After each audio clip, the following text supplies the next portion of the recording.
여러분 안녕하십니까. 경제현장 오늘 고광철입니다. 오늘의 주요 뉴스 전해드리겠습니다. AI 투자 확대로 반도체 D램 품귀 현상이 심화되자 월이나 분기 단위로 체결되던 공급 계약이 6개월 이상 물량을 확보하는 장기 계약 시장으로 바뀌고 있습니다. 글로벌 빅테크들은 벌써부터 2027년 D램 물량까지 확보하기 위해 삼성전자, SK하이닉스와 입도 선매 협상을 시작했는데요. 업계 관계자는 D램 시장이 지난 2017년 슈퍼사이클 당시보다 더 강한 매수 수요가 발생하는 상황이라고 전했습니다. 손정희 소프트뱅크 회장에 이어 실리콘밸리의 유명 투자자인 피터 틸이 엔비디아 주식 53만 주를 모두 팔았습니다. AI 버블 논란으로 하락세인 엔비디아 주가에 또 하나의 악재가 더해진 건데요. 피터 틸은 AI가 가져올 변화의 규모는 우리 사회의 완전한 변혁을 이끌 수준은 아니라고 말했습니다. 정부가 150조 원 규모로 조성되는 국민성장펀드 협약식을 갖고 본격적인 업무에 들어갔습니다. 국민성장펀드란 앞으로 5년간 인공지능, 반도체, 바이오, 백신, 로봇, 수소, 2차 전지, 미래차, 방산 등 첨단 전략 산업과 관련된 기업과 생태계 등에 집중 투자하는 정책 펀드입니다. KB국민, 신한금융지주 등 5대 금융지주는 이 펀드에 각각 10조 원씩 50조 원 규모로 참여합니다. 이재명 대통령의 금융개혁이 필요한 사례로 가난한 사람이 비싼 이자를 강요받는 금융계급제를 들어 논란이 커지고 있습니다. 저소득자에 대한 대출금리를 낮추도록 유도하겠다는 정책 방향으로 해석되는데요. 은행권에서는 벌써부터 신용이 높은 사람이 낮은 사람보다 더 높은 금리를 무는 금리 역전 현상이 나타나고 있다는데 금융개혁 논란 이어지는 집중진단에서 짚어보겠습니다. 경제현장 오늘은 SBS BJ앱과 유튜브에서도 실시간 시청 가능합니다. SBS BJ앱을 다운받아 시청하면 더 많은 정보와 뉴스를 볼 수 있습니다.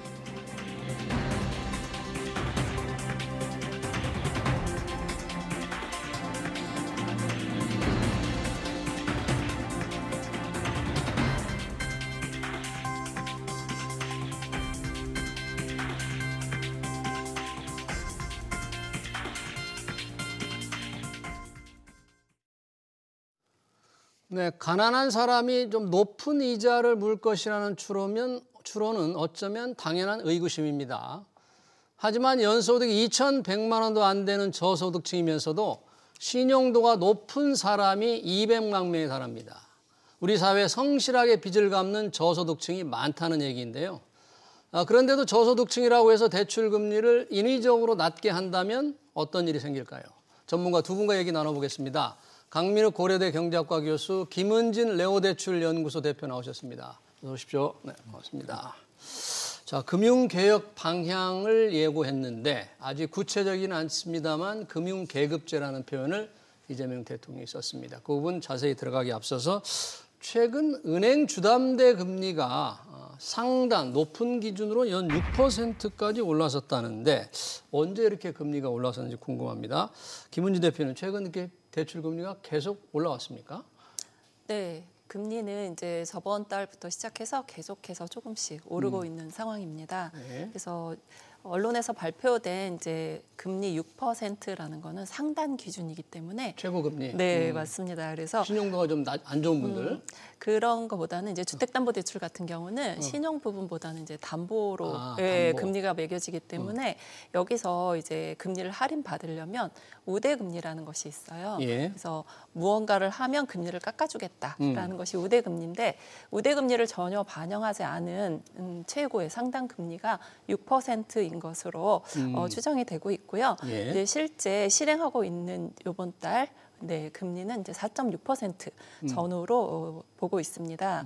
그래서 사실 이제 국민신한, 우리하나, NH농협 5대 주요 은행에서의 혼합형 금리, 5년 주기형 금리, 이제 대부분의 사람들이 이용하고 있는 그 고정금리, 5년 고정금리의 규모가 3.74에서 6.04%까지 레인지가 형성이 되어 있는데요. 예. 변동형 금리까지 5.97%까지 오르면서 이제 많은 분들이 심리적으로 굉장히 불안한 그런 상황인데요. 네. 이제 상당 구간이기는 하지만 6%라는 그 숫자를 보인 것은 2023년 12월 이후 이제 처음 있는 일이기 때문에 많은 분들이 좀 불안해하고 있는 그런 상황이고요. 네. 11월 15일 날 그 15일마다 그 은행연합회에서 코픽스 금리라고 해서 변동금리의 기준이 되는 금리를 발표를 하는데 네. 이번 달 신규 코픽스 금리가 0.05% 상승을 했습니다. 조달 금리가 이제 상승을 했다는 이제 그런 의미가 되기 때문에 앞으로 시장 금리는 이제 계속 조금씩 오를 것으로 보이고요. 연말이라는 특수성도 있고 정부에서는 가계 대출을 이제 굉장히 억제하고 있는 그런 정책을 펼치고 있기 때문에 대출 문턱은 점점 높아지고 네. 실수요자들은 부담이 큰 상황입니다. 그러네요. 그러니까 우대금리를 적용하지 않으면, 적용하면 4% 후반 정도라고 했는데 네, 적용하지 맞습니다. 않으면 최고 이제 상단 높은 금리가 연 6%를 뛰었다. 그리고 이게 거의 2년 만에 높아졌다는데 실제로 지금 한국은행이 기준금리를 아직 낮추는 건 아니지만 낮추는 좀 추세에 있고 현재 지금 유지하고 있고 그런 상황에서 대출 금리만 오르는 이유를 뭐 정부의 대출 억제라든지 뭐 이런 걸로 봐야 됩니까? 왜 이렇게 대출 금리가 오르는 여러 거죠? 가지 이유가 있는 것 같습니다. 대출 금리라는 것은 기준 금리에다가 가산 금리를 더하는 것인데 현재 가상 금리가 오르고 있죠. 가산금리. 이것은 이제 경제적 불확실성이 첫 번째 원인인 것 같습니다. 지금 많이 관세 협상이 이제 팩트시트도 발표가 돼서 많이 불안정성이 해소됐다고는 하지만은 여전히 협의할 항목들이 많습니다. 이번 관세 협상에서 가장 자주 쓰이던 문구가 있죠. 악마는 디테일이 있다. 악마는 디테일이 있다. 근데 디테일이 계속 갑니다. 지금도 계속 디테일적으로 협의할 사항도 많고 또한 대한민국 정부랑 미국 정부가 좀 말이 틀린 것도 있고 그렇기 때문에 이것이 계속 불확실성이 계속 존재하는 것 같습니다. 또 우리나라가 또 어려운 것이 뭐냐면 환율도 고공행진을 하고 있습니다. 그러니까요. 이걸 봤을 때는 외국 투자자가 봤을 때는 대한민국 경제가 그렇게 좋은 상황이 아니다 이렇게 판단하는 것 같습니다.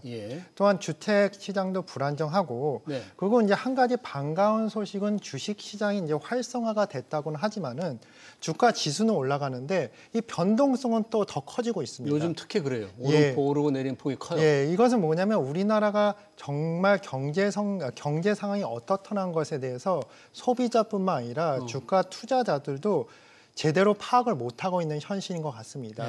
결과적으로 이제 은행에서 이제 은행채 이자율이 올랐는데요. 은행이 자금을 확보하는 방법이 은행채를 통해서 이제 자금을 확보하는데 은행은 이제 수입을 내야 되는 것이니까 그거보다 더 대출 금리를 올리는데 지금 경제가 불안한 상황에서 은행채의 금리가 오르기 때문에 그거 이상으로서 지금 대출 금리가 오르고 있는 것 같습니다.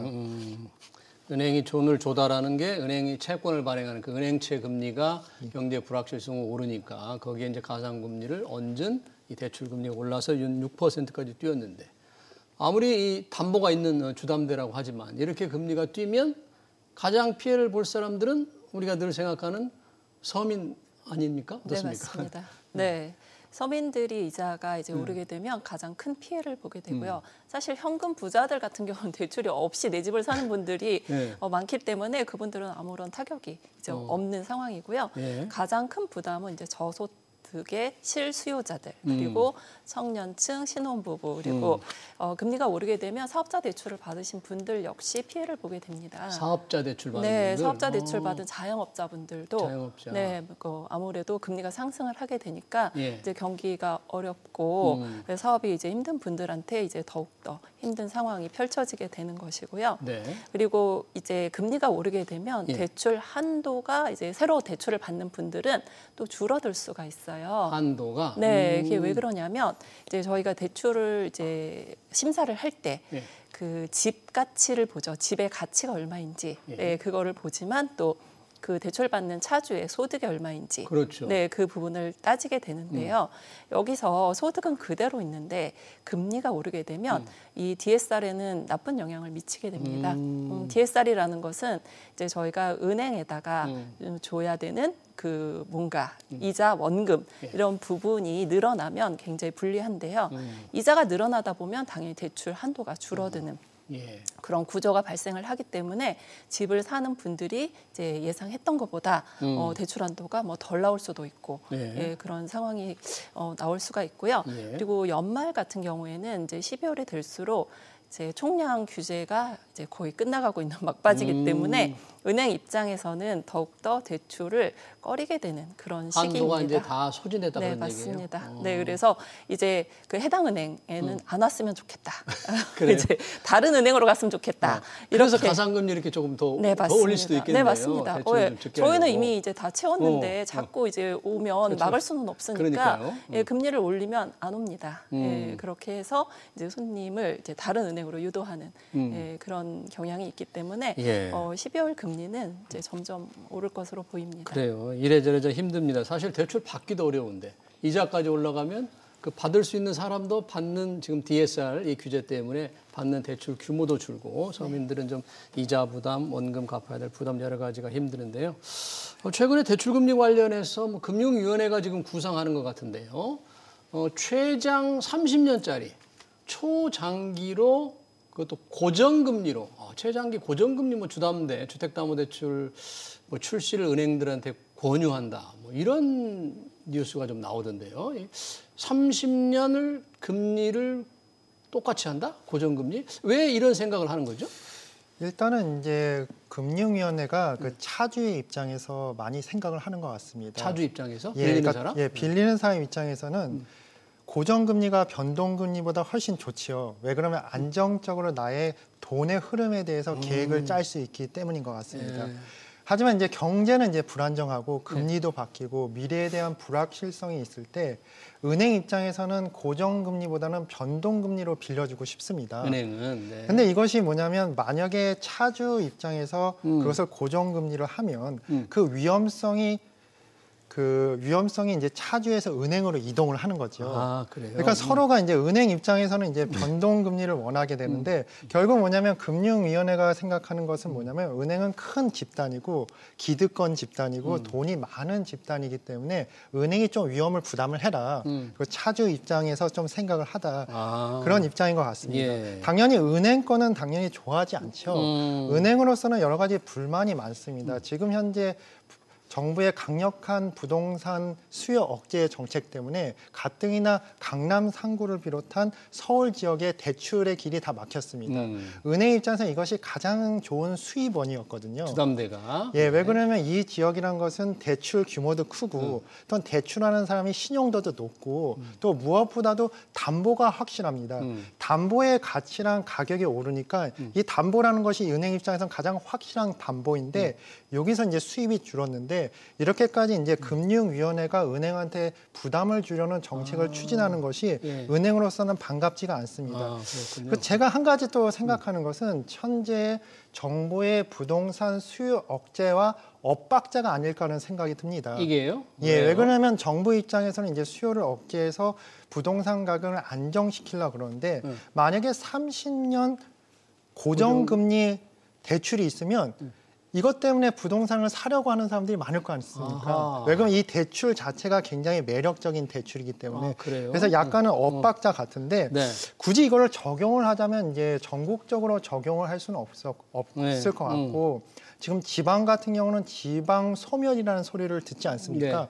그래서 만약에 지방에 집을 사려는 사람들이 이 제도를 이제 적용을 시키면 그나마 이제 가능성이 있지 않을까 그런 생각이 듭니다. 예, 은행에서는 달가워하지 않을 거다. 30년 고정금리. 그러니까 은행은 자금을 조달해서 대출을 해야 되는데 대출하는 게 딱 고정이 되면 조달하는 자금은 금리가 바뀔 수 있어서 조금 리스크를 안을 수 있다고 그러는데 빌리는 사람도 빌리는 사람은 반가워할까요? 30년 고정금리가 좋을까요? 어떨까요? 대출자 입장에서 볼 때는.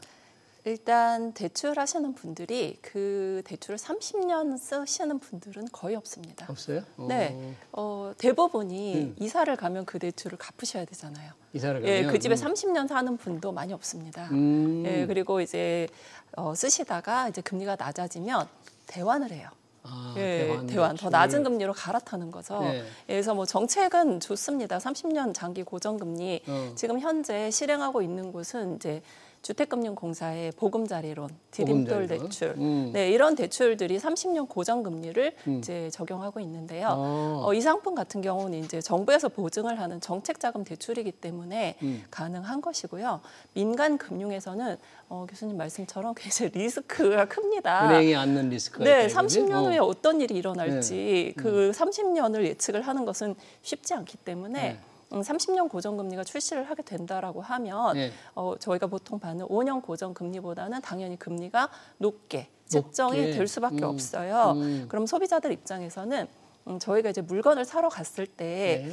뭐 먼 미래도 보지만 일단 싸고 좋은 거를 찾게 되는 것이 일반 소비자들의 심리가 아닐까 싶거든요. 그래서 예.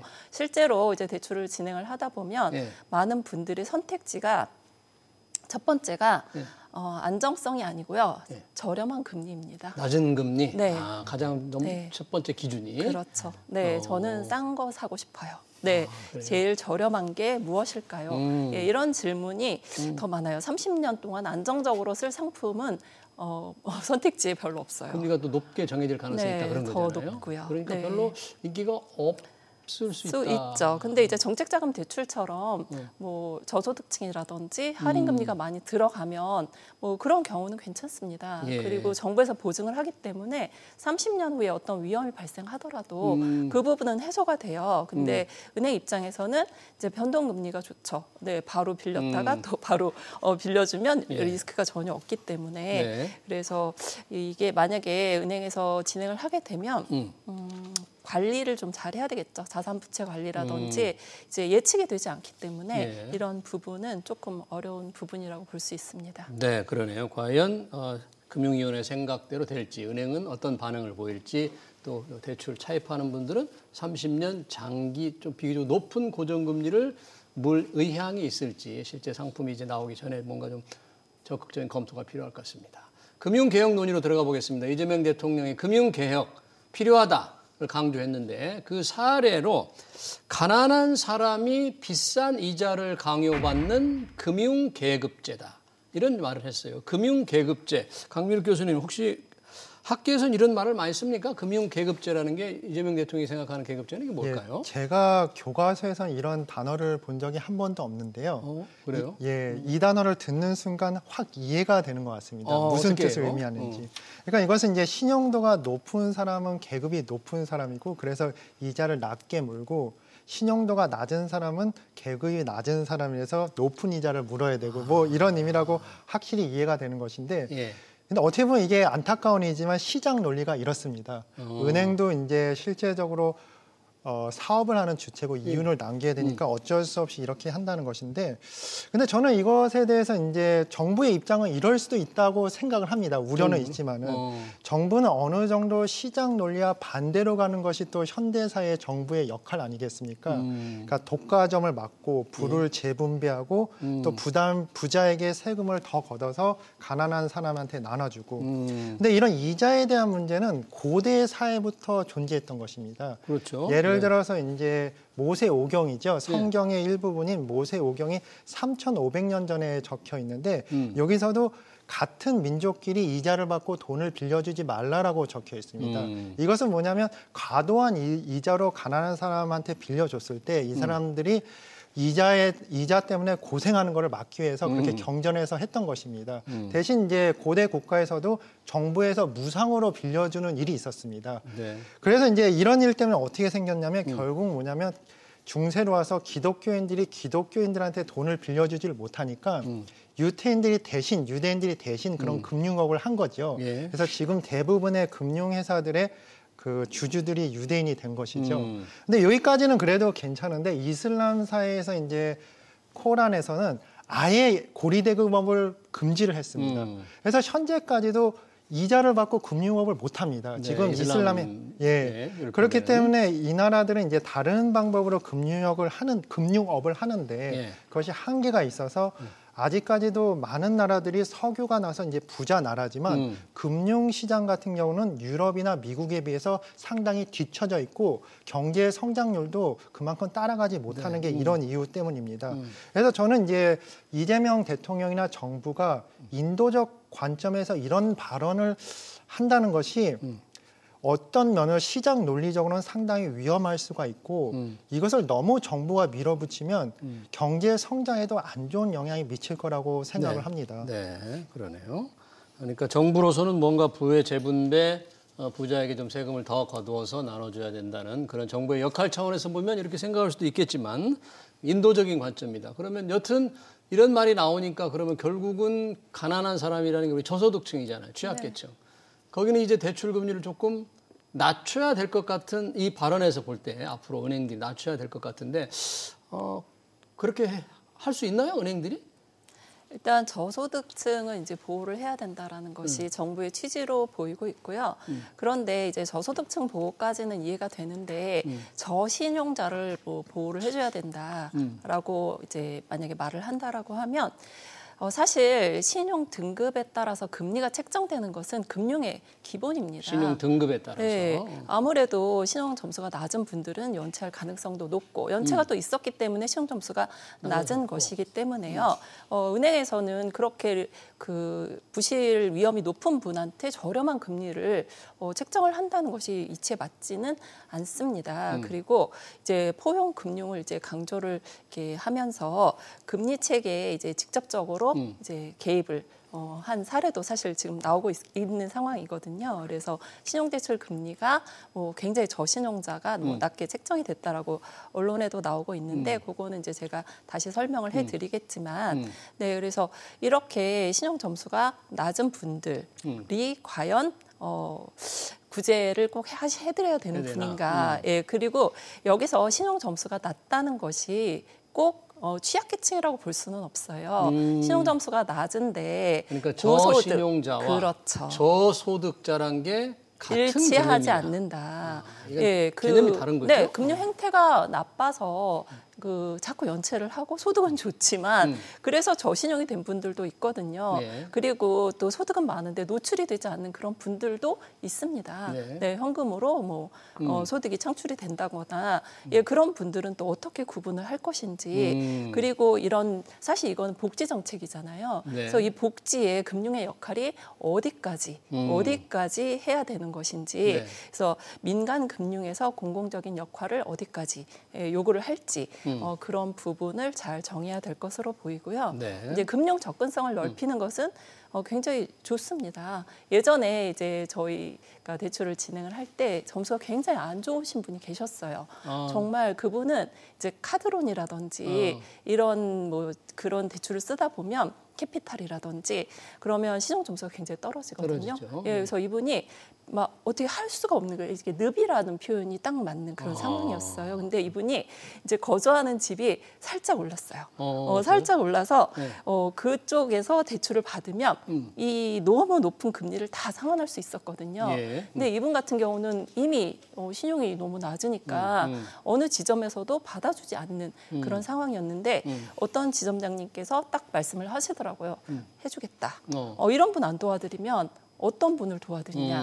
그래서 그분 같은 경우는 이제 집 담보 대출 받고 이제 굉장히 높은 금리 다 해결을 하시고 네. 지금까지 사업 잘하고 계시거든요. 그래요? 그러니까 이런 식으로 도와드리는 거는 이제 저는 옳다고 생각을 해요. 하지만 이제 고소득인데 저신용자 이런 식으로 행태가 나쁜 그런 분들은 잘 구분을 하는 게 맞다라고 봅니다. 네. 그러니까 신용도가 아주 신용이 좋아서 일단 금리를 적게 아주 낮게 받는 사람 중에서 그 숫자를 잘 모르겠지만 특정 신용도가 높은 분 중에서 고소득자도 있고 실제 저소득자도 많이 있을 거 아닙니까? 그리고 금리를 높게 무는 사람 중에서도 고소득자도 있고 저소득자도 있을 테니 그러니까 저소득자와 저신용자 이게 좀 개념을 정확하게 알고 있을 텐데 이걸 같은 부류로 지금 보는 게 아닌가 하는 생각도 좀 듭니다. 지금. 예, 일단은 이제 정부 입장에서는 신용 점수라는 거는 확실하게 나오는 정보기 때문에 예, 과학적인 거죠. 그게. 예, 그거는 이제 확실하게 나오는 딱 숫자가 나오기 때문에 이거 위주로 정책을 만드는 것 같습니다. 근데 정부 입장에서도 정확하게 모든 정보를 알 수가 없고 또 정책을 만들다 보면 이것이 모든 정보를 다 고려하면 오히려 정책 만드는 게 너무나 복잡하게 되기 때문에 좀 간단하게 만들어서 이제 정책을 만드는데 그런 쪽에 해당해서 이제 부작용이 생긴 게 이런 것 같습니다. 이제 소득은 많지만 신용이 낮은 사람, 그렇지만 저신용 정부가 만든 저신용 보증 금융을 이용해서 돈을 빌리는 사람 예. 이런 거에 대해서도 정부가 모니터링을 해야 되지 않을까 생각이 듭니다. 네.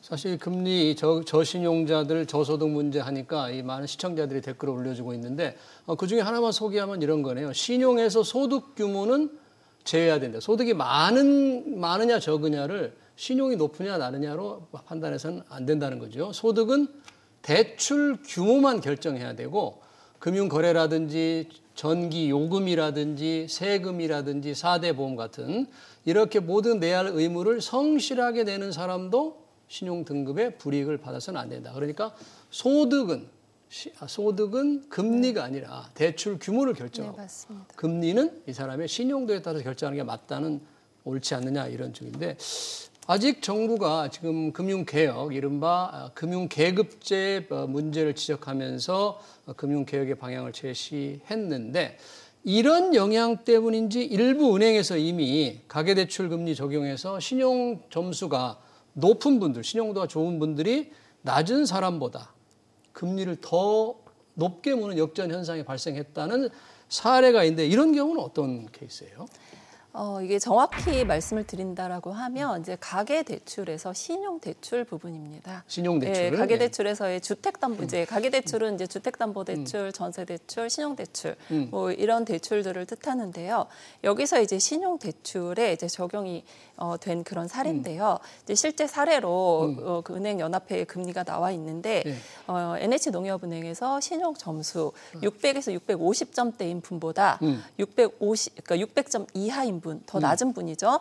더 낮은 금리를 받았다라는 이제 그 통계가 나와 있는데, 근데 사실 이거는요, 약간의 이제 왜곡, 착시 현상입니다. 어떤 거예요? 네, 이게 어떤 거냐면 이 600점 이하의 고객분들 같은 경우는 새희망 홀씨라든지 서민금융 그 진흥원에서 도움을 받는 그런 대출들이 있어요. 뭐 햇살론이라든지 이름만 딱 들어도 뭐 이렇게 보호를 해드려야 되는 그런 대출인 것 같잖아요. 그래서 저신용, 저소득자들을 위한 그런 대출인데요.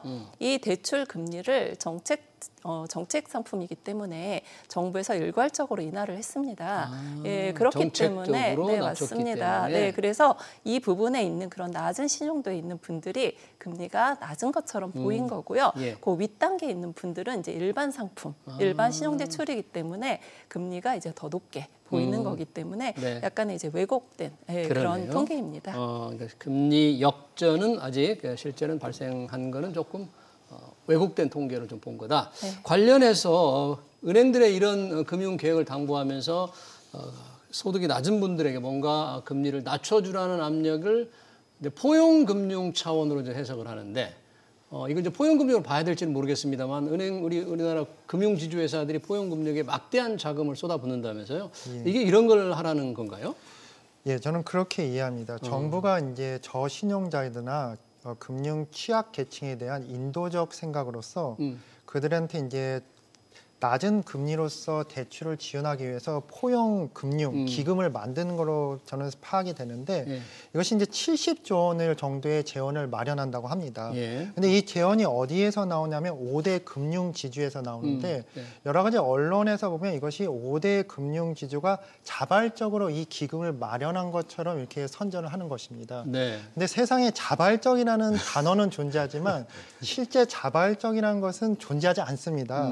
그래서 제 생각엔 이제 이런 것 같습니다. 정부는 이제 정부 입장에서 은행을 규제할 방법은 굉장히 많습니다. 그래서 이제 정부가 이제 담임 선생님이라고 하면 어느 날 담임 선생님이 이렇게 말합니다. 야, 우리 반에 가난한 학생이 있는데 우리가 좀 도와줘야 되지 않냐. 그래서 10,000원씩 걷자. 자발적으로 10,000원씩 내라. 그러면서 이제 담임 선생님이 이제 반을 나가면서 반장한테 말하는 것입니다. 돈 내지 않은 사람들 명단을 적어와라. 자발적인데. 그러니까 결국 이렇게 되는 거기 때문에 실제적으로 무료는 없고 공짜도 없듯이 뭔가 뒷거래는 있을 것 같습니다. 저희가 분명히 알지는 못하지만 이런 70조 원의 막대한 자금을 은행이 부담하는 것은 정부가 뭔가를 해준 게 있다고 보고 있습니다. 그리고 이제 이것이 제가 왜 위험하다고 보냐면 실제 우리나라 5대 금융 지주는 과점의 성격이 있습니다. 네. 새로 은행이 금융회사의 금융산업에 진입을 하려고 그래도 너무나 큰 은행 5개가 있기 때문에 진입이 어렵습니다. 하지만 정부가 이런 식으로 이 5개 은행한테 돈을 그 기금을 만들면 기금 만든 것을 이렇게 맡기게 되면 어느 정도 과점을 인정해주는 그런 꼴이 된다는 것입니다. 그래서 저는 이러한 방법이 그렇게 좋은 방법인가 그런 의구심이 어느 정도 듭니다. 네, 그러네요. 과연 5대 은행의 포용금융 실제로는 이제 취약계층을 떠안아주는 우리가 사회가 보듬어야 주는데 그 역할을 민간 은행들에게 다 맡길 수 있느냐. 좀 정부가 좀 나서서 적극적으로 해야만 되는데 그 정부의 짐을 은행들에게 조금 함께 지자 뭐 이런 차원으로 보이는데 시장에 여러 가지 좀 문제가 있을 수도 있다 그런 얘기네요. 네. 정부 입장에서는 이제 가장 문제가 되는 것이 이제 야당의 비판이겠죠. 그리고 이제 만약에 정부가 기금을 만들면 법률도 어느 정도 바꿔야 되고. 네, 알겠습니다. 최근에 가난한 사람에게 좀 높은 이자를 무는 이른바 금융계급제 이걸 타파하라는 금융개혁이라는 얘기를 이재명 대통령이 했는데요. 관련 토론 여기서 마쳐야 될 것 같습니다. 지금까지 강민욱 고려대 경제학과 교수, 김은진 레오대출연구소 대표였습니다. 고맙습니다. 고맙습니다.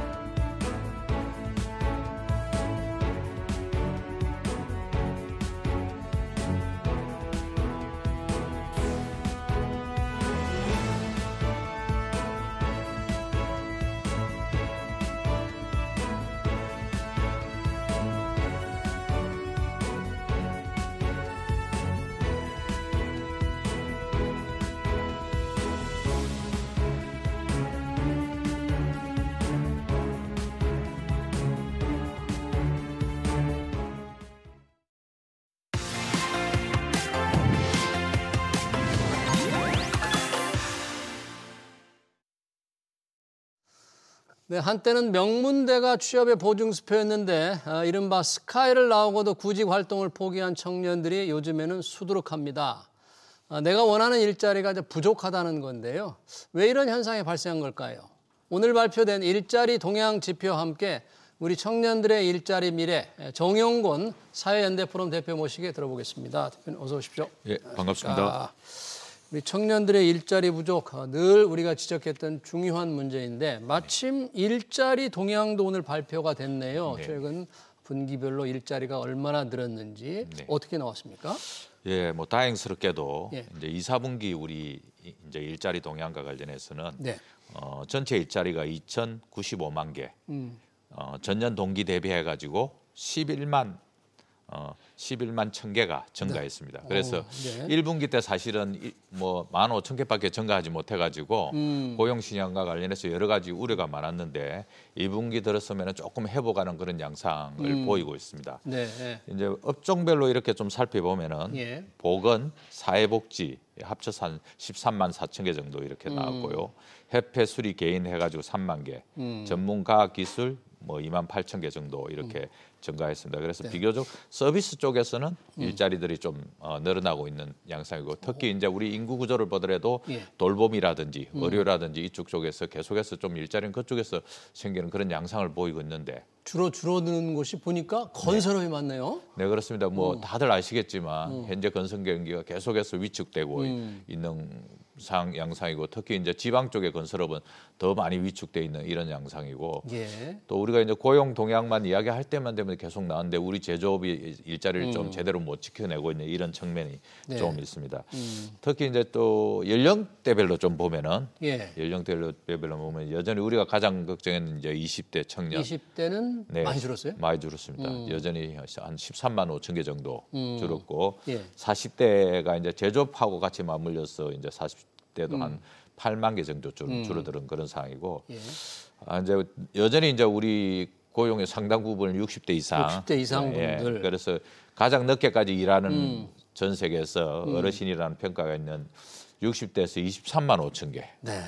사실 나이가 들면 좀 쉬고 싶을 텐데 그렇습니다. 일할 수밖에 없는 불가피한 것 때문에 60대 이상이 늘어나는 거잖아요. 그렇습니다. 그러니까 이제 우리가 잘 아시겠지만 이제 연금이 저연금 상태이고 그러다 보니까 일터로 안 나갈 수 없는 그런 상황이고 뭐 그래서 뭐 60대, 65세, 70대 이상도 계속해서 일자리에 머물 수밖에 없는 게 현실이라서 예. 일자리 동향 지표 보면은 여전히 우리 경제 할 일이 많고 갈 길이 멀다 이런 생각을 하지만 그나마 이번 분기에는 그래도 11만 1,000개 늘어나서 조금 희망의 메시지를 전하게 되었습니다. 11만 1,000개가 늘어났다고는 하지만 예년에 비해서 늘어나는 이 숫자보다는 상당히 조금 적은 듯한 느낌은 듭니다. 그렇습니다. 예. 한 뭐 우리가 뭐 전체적으로 이제 뭐 생산 가능 인구가 좀 줄어드는 이런 측면이 있기는 하지만 그럼에도 불구하고 한 30만 개 정도는 좀 이렇게 해주면 좋은데 네. 여전히 이제 좀 부족한 부분들은 꽤 네. 있는 것 같고 특히 이제 비경제 활동 인구로 이렇게 전환되는 이런 경우들이 꽤 있습니다. 그래서 이런 부분들 예를 들어서 뭐 구직 단념자, 그다음에 쉬어섬 이런 부분들과 관련해서 이분들이 생산 현장으로 네. 경제 활동 인구로 이렇게 빨리 들어올 수 있도록 좀 전환시켜야 되는 문제가 여전히 숙제로 남아 있습니다. 그러네요. 지금 일자리 동향을 저희가 알아보고 있는데 이제 2분기 봤습니다만 네. 방금 정영근 대표님이 지적한 대로 60대 이상은 일자리가 늘어나는데 청년들은 일자리가 줄어드는데요. 네. 특히 청년 3명 중 1명이 원하는 일자리가 없어서 쉬었다. 네. 난 이렇게 많은 줄 몰랐어요. 3명 중에 1명이면 네. 30%가 넘는데 그렇습니다. 이 정도로 심각한 거예요? 그러니까는 20대, 30대 합쳐서 한 73만 명 정도 이렇게 쉬어섬의 인구가 나타나고 있고요. 이 문제와 관련해서 이제 뭐 저 경고등이 켜진 지가 꽤 됐습니다. 지금 뭐 경고등이 켜진 지가 꽤 돼 있고 정부도 이제 대책을 만드는데 구조적으로 보면은 이제 가장 핵심적인 게 전체적으로 우리가 경기가 조금 침체하고 있는 경기 상황. 둔화 때문에요. 네. 그리고 특히 이제 제조업하고 건설업이 어렵지 않습니까? 그런데 이 부분들의 청년체 양질의 일자리도 꽤 있고 이제 청년 채용이 많은데 여기서 지금 해주지 못하고 있는 거. 반면에 아까 말씀하신 대로 이제 돌봄이나 서비스 이쪽에서 서비스 일자리는 또 청년들이 선호하는 일자리가 아니고 또 한 축은 이제 AI나 로봇. 뭐 예를 들어서 현대자동차의 뭐 메타플랜트 공장이나 이런 데에서는 로봇이 많이 들어오고 있고 최근에 우리 서비스 현장에 가더라도 이제 뭐 키오스크부터 해가 그렇죠. 다양한 그런 이제 이 AI들이 들어오고 있는 이런 상황에서 어렵고 또 하나는 이제 우리가 잘 아시겠지만 해외 투자가 많이 늘고 있지 않습니까? 그럼요. 예, 앞으로 뭐 더 당장- 늘어날 예. 되잖아요, 지금. 예, 그래서 국내 투자보다는 해외 투자가 늘어나는 이런 부분들이 청년 고용에 악영향을 끼치고 있는데 지금 실제로는 이제 청년 고용과 관련된 우리나라만의 문제가 아니고 예. 사실은 일본 같은 데는 그리 높지는 않은데 일본은 이제 비정액 노동, 비정규 노동이 많아서 문제고 뭐 중국은 청년 실업률 통계 작성하다가 너무 높아서 21.3% 찍으니까 아예 통계를 바꿔버리지 않았습니까, 그죠? 예, 바꿔 발표도 안 그러고 하는 나서도 뭐 15에서 20% 정도 유지하고 있고 중국도 어렵고 미국이나 이제 독일이나 영국 같은 데도 한 10%대를 유지하고 있어가지고. 이 산업 전환, AI 4차 산업혁명으로 전환하는 과정에서의 마찰적인 뭐 청년들의 일자리는 여전히 계속 줄어들고 있는 이런 부분들도 있기 때문에 네. 좀 적극적인 대책을 세워야 되는데 네. 뭐 다행히 정부가 이제 그 미취업 청년들에 대한 데이터베이스도 만들겠다. 그리고 또 그게 한 15만 명 정도 어떻든 지원을 해보겠다 그렇게 하고 있고. 미취업 네네. 청년들의 데이터베이스. 네, 그다음에 사회연대 경제 계획 이쪽에 좀 편입시켜 보겠다. 그다음에 이제 또 구직 촉진 수당을 50만에서 60만 원을 10만 원 늘려서 지급하겠다 이런 식으로 대책을 세우기는 한데 전체 경기가 살아나는 것이 가장 급선무이다 이렇게 그러니까요. 보여집니다. 경기가 빨리 더 살아나야 되는데 그래서 내수 확대 대책도 생겼습니다만 네. 아마 지금 이 방송을 보시는 이 TV 방송 보시는 집에도 틀림없이 있을 것 같아요. 네. 이 젊은 청년층의 쉬었다 학생 그 중에서도 네. 고학력자, 네, 네, 고학력자가 장기로 백수로 있는 네, 뭔가 장기 실업 상태에 있는 사람이 많다는데 이건 또 왜 이래요? 그래서 이제 이 뭐 가장 큰 문제가 이제 서비스업자리나 중소기업 이 저임금 일자리에는 일자리들이 많이 있습니다. 사실 일자리가 많이 있는데. 많이 있습니다. 그런데 이제 고학력 그 장기 실업이 많아지는 이유는 1차 직장에 한 번 진입하고 나면 바꾸기가 되게 힘든 거죠. 힘들다 보니까 이제 계속해서 양질의 일자리를 찾아다니다 보니까 이 이제 장기 실업 상태가 이렇게 많아지는데 예. 그래서 정부가 이제 대책으로 세운 것도 사실은 이제 데이터베이스를 써가지고 원하는 일자리에 매치를 해주는 이런 부분인데 예. 제가 이렇게 현장에서 이 고용 관련한 인터뷰를 해보면서 그거는 사실은 청년들이 어느 정도 수준 되면 갈 것인가 일자리 임금이 어느 정도 임금 수준이냐 급여가, 이렇게 보면은 현대자동 뭐 자동차 대기업으로 보면은 이제 뭐 모기업 현대자동차가 있고 1차 밴드가 있고 2차 밴드가 있는데 1차 밴드는 그 현대자동차 비싼데 2차 밴드 수준만 돼도 되겠다. 2차 밴드. 그래서 연봉을 한 3,500, 4,000 정도만 되면은 그러면은 일할 수 있겠다 이런 게 청년들의 대다적인 생각이 좀 많이 있습니다. 예. 그거보다 낮은 뭐 이제 3차, 4차 밴드는 너무 힘들어서 못 가겠다 이렇게 하기 때문에 그래서 사실은 이제 정책적으로도 그렇고 기업들도 이 3,500에서 4,000을 정도에 되는 일자리를 만들어서 우리 청년들을 갖다가 흡수하기 위한 노력들을 하면은 결과가 나을 건데 이건 정부가 좀 더 노력을 해봐야 되는 그런 부분인 것 같습니다. 네, 그 정도 이제 급여를 주려면 그만큼 2차 밴드, 3차 밴드들도 수익을 좀 내야만 그렇습니다. 임금을 줄 수 있을 텐데 네. 그게 서로 참 잘 맞지를 않기 때문에 네. 그만큼 임금을 더 높여주지 못하고 그러니까 그곳에 또 가려고 하는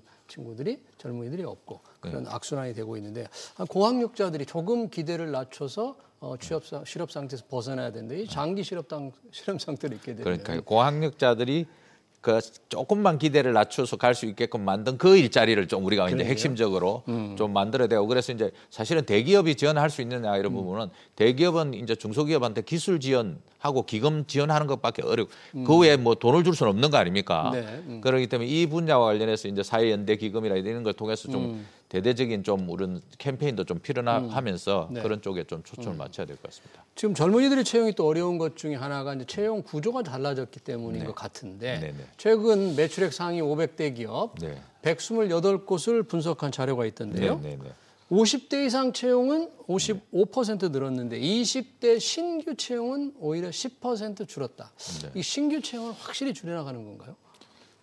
전체적으로 이제 신규 채용이 줄은 부분들은 이제 대기업들이 사실은 이제 그룹 공채가 옛날에 있었지 않습니까? 네. 근데 그 그룹 공채가 삼성을 빼고 다 이제 없어지는 이런 점을 개별 사별로 이렇게 뽑다 보니까 아무래도 좀 경력직을 선호하는 이런 경향이 있기 때문에 신규 일자리가 좀 줄어들 것 같은데 이제 또 한국은행에서 이제 분석한 보고서에 따르면은 예. 청년 일자리 이제 그 AI 고노출 업종을 중심으로 해서 최근 3년간을 이렇게 데이터를 쭉 해보니까 실제로 청년 일자리는 20만 개 정도 줄었는데 예. 50대 일자리는 이제 14.6% 늘었다는 이 보고서에 따르면은 AI의 영향에 의해 가지고 이제 그 연령 편향 뭐 기술 예. 이런 측면에서 그러니까 경험과 경력이 많은 시니어들이 네. AI가 가지고 있는 그 표준성이나 단수성을 보완하는 측면에서 이들의 이제 일자리가 좀 그걸 하다고 이렇게 이제 예. 보고서가 나와 있어 가지고 나와 있는데 제가 실제로 이제 뭐 청년들 판교에 있는 청년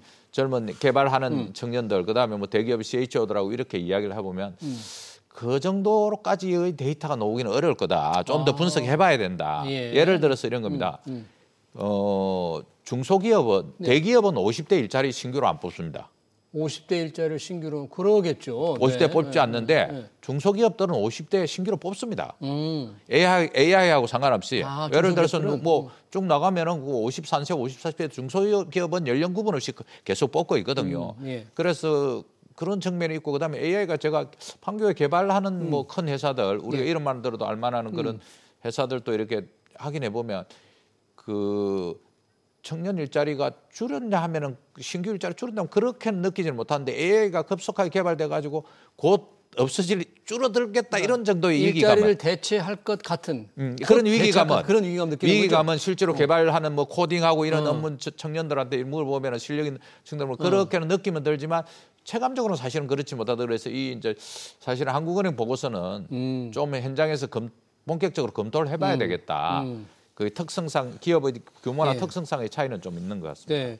여튼 아직 나타나고 있지는 않겠지만 이미 많이 나타나고 있겠죠. AI가 더 확산되면 될수록 그런 일자리, 컴퓨터 프로그래밍, 정보 서비스, 이른바 젊은이들이 선호한 그런 일자리를 이제 AI가 대체하는 날이 지금 오고 있는 거잖아요. 그렇죠. 이미. 지금 뭐 깊숙이 들어와 있는 거죠. 예를 들어서 뭐 로펌 같은 데서 이제 젊은 변호사들, 어시들 뽑아가지고 뭐 판례 분석시키고 하지 않습니까? 그러니까요. 그거 좀 AI가 싹 다 해가지고 아주 뭐 뛰어나게 한다는 것이 네. 아닙니까? 회계사도 마찬가지로 기업 분석 표준화되어 있는 이런 분석들을 해서 그렇죠. 전체에서 뭐 AI하고 연간 98% 정도는 영향을 받는다 이럴 정도로 이렇게 하고 있습니다. 사실은 그래서 사무직 업종, 무회로 이제 뭐 청소한다든지 이런 것들은 오히려 뭐 그거는 대체하기 현재는 힘든 그런 구조인데 예. 실제로 전문직에서도 아주 깊게 이렇게 드는 거는 거죠. 예를 들어서 뭐 그 모건 스탠리 이런 데서 이 트레이딩 네. 그동안 트레이딩하는 인력들 거의 다 뭐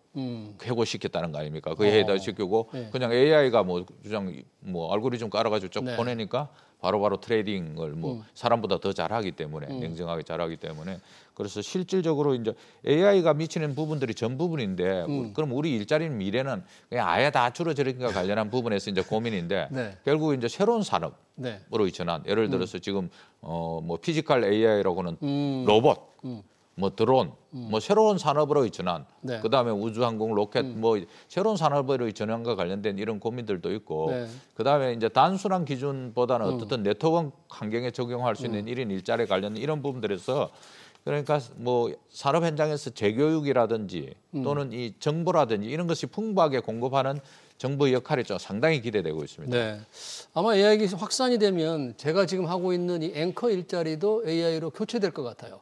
훨씬 더 균형적이고 예리하게 분석하는 AI가 앉아가지고 정 대표님하고 얘기하는 날이 금방 올 것 같은데요. 그 분야는 좀 쉽지 않습니다. 그렇습니까? 의사라든지 이런 네. 아주 다행입니다. 이제 그러니까 고숙련, 네. 고숙련이 표준화된 일은 잘하는데 네. 고숙련된 부분들과 관련해서는 여전히 조금 뭐 네. AI가 접근하기 어려운 부분이 있는 것 같습니다. 알겠습니다. 그 우리 앵커님처럼 통찰력을 가지고 이렇게 진행하기는 쉽지 않을 겁니다. 네. 네. 자, 이제 웃을 때가 아니죠. 일자리가 줄어들고 있으니까 이 한미 관세 협상 때문에 국내 투자가 줄어들까는 투자 공백 우려가 굉장히 많으니까 주요 대기업들이 지금 투자 계획과 인력 채용 계획을 발표했는데 어떻습니까? 우리 청년들 좀 기대를 걸 만한 수준입니까? 그렇습니다. 이제 사실은 APEC 끝나고 나서 이제 관세 협상이 한미 관세 협상이 마무리되면서 대통령께서 말씀하신 게 잠재 성장률을 3%로 올려야 된다 이야기하고 네. 그러면서 이제 기업들의 삼성을 비롯해서 이제 4대 기업이 800조 네. 투자한다고 이렇게 이야기하고 제가 방송 오기 전에 인터뷰를 좀 해보니까 실제로 채용과 관련된 부분들은 지속적으로 그동안 쭉 해왔는데 예. 투자가 늘어나면서 발생할 수 있는 부분들이 있다는 거죠. 아, 투자가 늘어나니까 예를 들어서 이제 사실은 이제 반도체 잘 된다 해가지고 평택 부동산도 하고 난리가 났지 않습니까? 네, 네. 그런데 이제 최근에 이제 반도체 슈퍼 사이클이 다시 돌아오고 그러면서 평택의 부동산의 온기가 높게 올 정도로 고용 시장과 관련된 부분들도 예. 기업들이 해외 투자가 아니고 저게 다 이제 국내 투자에 전만큼 하겠다는 거 아닙니까? 그죠? 그렇죠. 그래서 네. 우리의 걱정들이 우리 일자리는 어디로 가고 자꾸 미국으로 다 가느냐 그런 우려가 이랬는데 많았는데. 다행스럽게도 이번에 이제 기업들이 이제 그 450조 뭐 삼성부터 시작해가지고 합쳐서 800조 정도 하고 또 지금 이익이 나기 시작하니까 산업 구조 조정을 통해 가지고 경쟁력 있는 부분에는 좀 더 많은 인력을 갖다 채용하고 이런 부분들이 있어 가지고 예. 실제로 이제 내년에 현대자동차도 지금 10,000명 더 채용하겠다는 거 아닙니까? 10,000명? 네, 네. 10,000명 그 좋은 일자리를. 예, 네. 좋은 일자리를 10,000명 네. 채용인데 또 이제 기업의 이제 CHO들 입장에서는 예. 이제 이직자들이 또 청년들이 많답니다. 또 나오니까. 그래서 이제 그런 부분들까지 포함해서 10,000명이지만 궁극적으로는 좀 늘어날 거고 늘어나면서 이제 조금 청년들이 한숨, 가뭄의 단비 정도는 될 거다 이런 생각은 가져봅니다. 네. 저희가 이제 노동개혁, 이재명 정부의 노동개혁도 조금 얘기하려고 했는데 시간 관계상 여기서 마쳐야 될 것 같네요. 일자리 동향, 청년 일자리 문제 관련 얘기 잘 들었습니다. 지금까지 정용건 사회연대포럼 대표였습니다. 대표님 고맙습니다. 네, 감사합니다.